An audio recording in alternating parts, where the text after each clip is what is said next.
আসসালামু আলাইকুম আফরা ভাইয়রা দাদরা, আপনারা সবাই কেমন আছেন? ভালো আছেন? মুই আপনাকে বসেলি আপনাকে মাঝে হাজির হয়ে গেছি নতুন একটা ভিডিও লইয়া। তা দেখেন মোর গাছে কি সুন্দর ফুল ফুটছে। ফুলগুলো দেখকে তো মুই একবারে অবাক হয়ে গেছি, এত সুন্দর ফুল। এই ফুলগুলোর নাম কি আপনারা একটু অবশ্যই কমেন্টসের মাধ্যমে জানাইয়েন। ফুলগুলো আপনাকে দেখাইতেছি, দেখেন কি সুন্দর ফুল ফুটছে, দেখকে তো মুই একবারে অবাক হয়ে গেছি। এই ফুলের নাম মুই জানি না, আপনারা যারা যারা জানেন এই ফুলের নাম মোরে অবশ্যই কমেন্টস করবেন। দেখেন মাশাআল্লাহ কি সুন্দর, দেখলে একবার মনটা ভরে যায়। মোর মন উৎসহ এই ফুল পড়লে একটা ফুলও রাখবে না।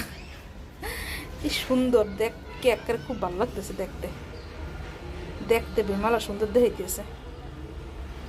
মোর বারান্দায় কারি পাতা গাছ আছে, দেখেন কারি পাতাগুলো কি সুন্দর হয়েছে। গরমকালে কারি পাতা একসাথে সুন্দর হয়, দেখেন পাতাগুলো কি সুন্দর। কারি পাতা দেয়া ডাল বাগার দিয়ে খাইলে বেমালা স্বাদ লাগে।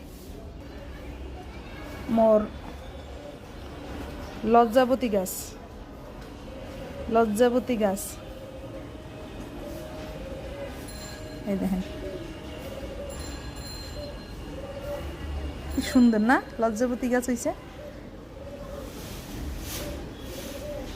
ছোটকালে খুব মজা করিয়া করিয়া এরম আঙ্গুল দিয়ে লজ্জাপতি পাতাগুলারে বুঝাই হেলাইতাম। দেখেন